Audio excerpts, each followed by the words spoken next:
Wikipedia তথ্য অনুযায়ী 620 খ্রিস্টাব্দে বাংলাদেশে আসে ইসলাম।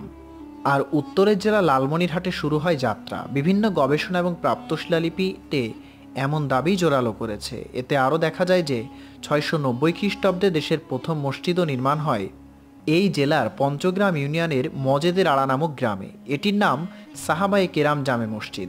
1987 সালে জমির মালিক আবাদযোগ্য করার চিন্তা করে জঙ্গল পরিষ্কার করতে গিয়ে বেরিয়ে আসে প্রাচীনকালের তৈরি ইট, যাতে আঁকা ছিল ফুল।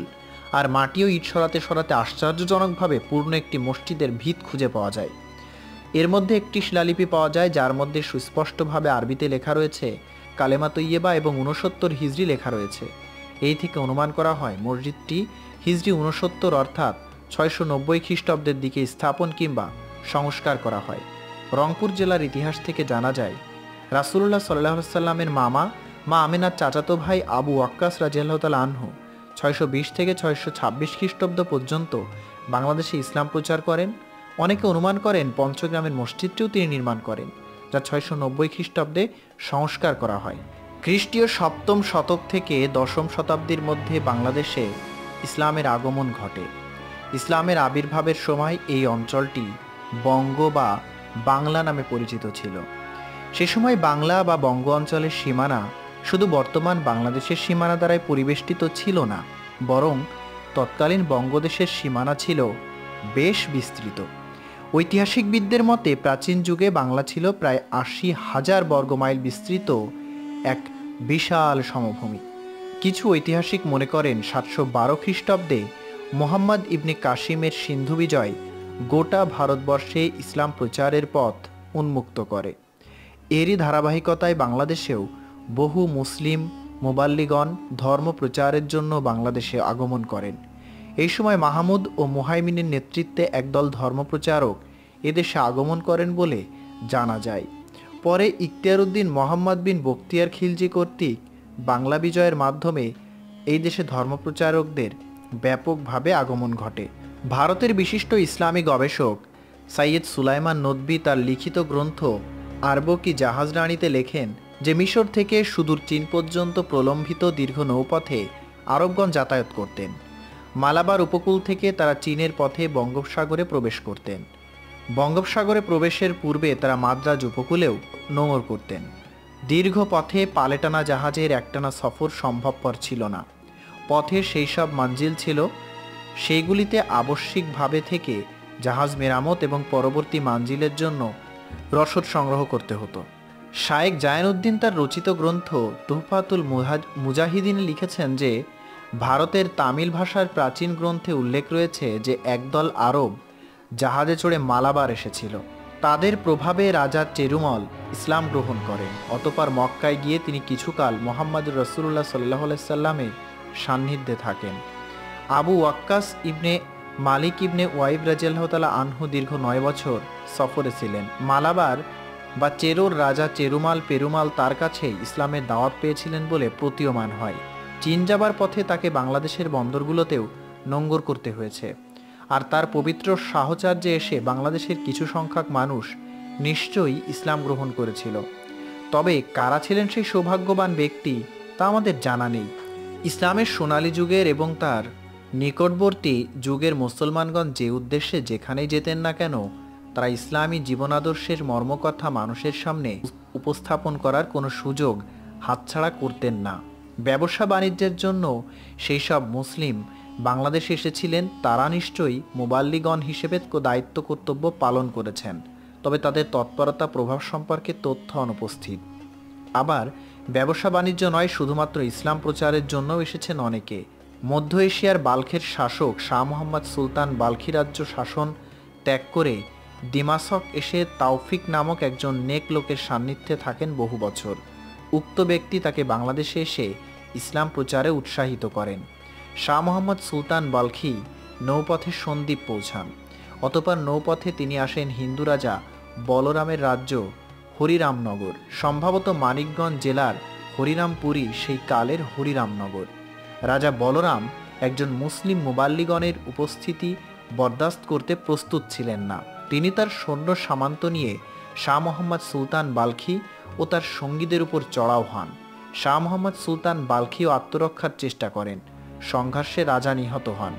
রাজার মন্ত্রী ইসলাম গ্রহণ করেন। শাহ মোহাম্মদ সুলতান বাল্খি এই মুসলিম মন্ত্রীকেই সিংহাসনে বসান। এরপর তিনি রাজা পরশুরামের রাজ্য অর্থাৎ বগুড়ার মহেস্তানগড়ে আসেন। রাজার বোন শিলাদেবী তন্ত্রমন্ত্র প্রয়োগ করে শাহ মোহাম্মদ সুলতান বাল্খিকে তাড়াবার চেষ্টা করেও ব্যর্থ হন। রাজা পরশুরাম সুলতান বাল্খি এবং তার সঙ্গীদের উপর সশস্ত্র হামলা চালান। যুদ্ধে তিনি নিহত হন।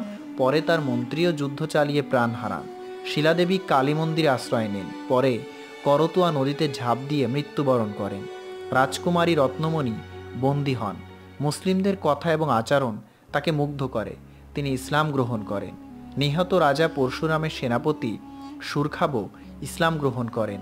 শাহ মোহাম্মদ সুলতান বাল্খির উদ্যোগে সুরখাব ও রত্নামণির বিয়ে সম্পন্ন হয়। মহাস্থানে শাহ মোহাম্মদ সুলতান বাল্খি মসজিদ এবং ইসলামী শিক্ষালয় স্থাপন করেন। নিকটবর্তী অঞ্চলে তিনি ইসলাম প্রচার করতে থাকেন। খ্রিস্টীয় একাদশ শতকের মধ্যভাগে বাংলাদেশের নেত্রকোনায় এসেছিলেন একজন বিশিষ্ট মুবাল্লিগ। তার নাম শাহ মোহাম্মদ সুলতান রুমি। একটি ঐতিহাসিক সূত্র থেকে জানা যায় যে 1053 সনেও তিনি জীবিত ছিলেন। একদল সঙ্গী নিয়ে তিনি মদনপুর নামক স্থানে পৌঁছেন। এটি ছিল তখন একজন কোচ রাজার শাসনাধীন। কোচ রাজা প্রথমে তার প্রতি বিদ্বেষ ভাব পোষণ করেন। পরে তার মনোভাব পরিবর্তিত হয়। কোচ রাজা শাহ মোহাম্মদ সুলতান রুমিকে মদনপুর গ্রামটি দান করেন। এখানে অবস্থান করে শাহ মোহাম্মদ সুলতান রুমি ইসলাম প্রচার করেন। খ্রিস্টীয় দ্বাদশ শতকের গোড়ার দিকে বিক্রমপুরে একদল সঙ্গী নিয়ে আদম নামক একজন মুবাল্লিক এসেছিলেন। এই স্থানটি তখন বল্লাল সেন নামক একজন রাজার শাসনাধীন ছিল। আদম সাথীদেরকে নিয়ে এক স্থানে তাঁবু স্থাপন করে খাওয়ার জন্য একটি গরু জবাই করেন। একটি কাক গরুর গোশতের একটি টুকরা নিয়ে উড়ে যায়। আরেকটি কাকের তাড়া খেয়ে কাকটি গরুর গোশতের টুকরাটি ফেলে দেয়। রাজা বল্লাল সেনের সৈন্যদের একটি ক্যাম্পে গোশতের টুকরাটি পড়ে। সৈন্যরা বিষয়টি রাজাকে জানায়। হিন্দু রাজা বল্লাল সেন রাগান্বিত হন এবং মোবাল্লিক গ্রুপটির উপর হামলা করার জন্য একদল সৈন্য পাঠান। আদমের নেতৃত্বে মোবাল্লিকগণ আত্মরক্ষার্থে যুদ্ধে নামতে বাধ্য হন। 14 দিন পর্যন্ত লড়াই চলে। পঞ্চদশ দিবসে রাজা নিজে রণাঙ্গনে আসেন। 14 দিন যুদ্ধ চলাতে রাজা বিজয়ের ব্যাপারে নিশ্চিত ছিলেন না। তিনি রাজধানীতে একটি অগ্নিকুণ্ড প্রস্তুত করালেন এবং মহিলাদেরকে নির্দেশ দিলেন যে তিনি পরাজিত হয়েছেন জানতে পেলে তারা যেন অগ্নিকুণ্ডে ঝাঁপ দিয়ে মৃত্যুবরণ করেন, তবুও যেন তারা ইসলাম গ্রহণ না করে। তিনি তার পোশাকের নিচে একটি কবুতর লুকিয়ে রাখলেন।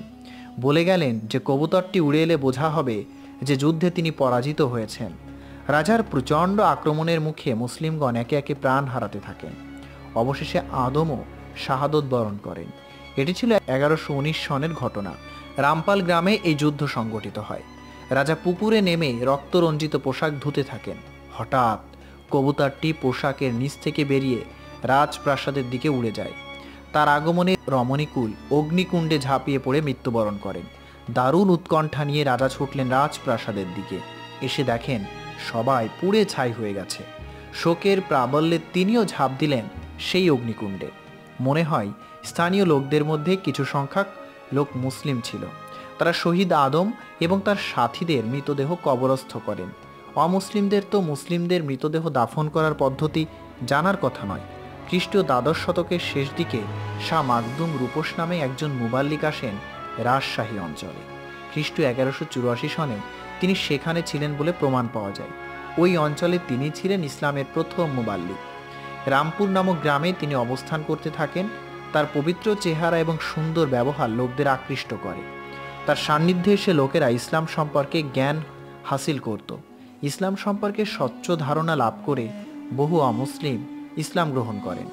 পরিবার থেকে বিতাড়িত হয়ে কিংবা তার সান্নিধ্যে থাকার আকর্ষণে বহু অমুসলিম রামপুর গ্রামে বসতি স্থাপন করেন।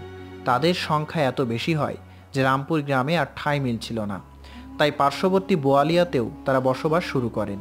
রামপুর বোয়ালিয়া বাস্তবে ইসলামী লোকালয়ে পরিণত হয়। উল্লেখ্য যে এই রামপুর বোয়ালিয়াকে ভিত্তি করেই পরবর্তীকালে গড়ে ওঠে রাজশাহী শহর। বাংলাদেশে পাল বংশের শাসন একসময় দুর্বল হয়ে পড়ে। এই সময়টিতে দক্ষিণ ভারত থেকে আগত সেনগণ বৌদ্ধ পালদের পরাজিত করে নিজেদের কর্তৃত্ব প্রতিষ্ঠা করে। খ্রিস্টীয় দ্বাদশ শতকের গোড়ার দিকে বিজয় সেন নদিয়া কেন্দ্রিক রাজ্যের অধিপতি হন। বিজয় সেনের পুত্র ছিলেন বল্লাল সেন, আর বল্লাল সেনের পুত্র ছিলেন লক্ষণ সেন। উত্তরে গৌড় এবং পূর্বে বিক্রমপুর পর্যন্ত তাদের রাজ্য বিস্তৃত ছিল। সেনগণ গোড়া হিন্দু ছিলেন। তারা পালদের উৎখাত করেন, প্রজাগণের উপর হিন্দুত্ব চাপিয়ে দেওয়ার চেষ্টা করেন। কৈলিন্য প্রথা প্রবর্তন করে তারা সমাজে অনৈক্য সৃষ্টি করেন। সেন রাজাদের রাজত্বকালে বাংলাদেশে মুসলিমদের যাতায়াত ছিল।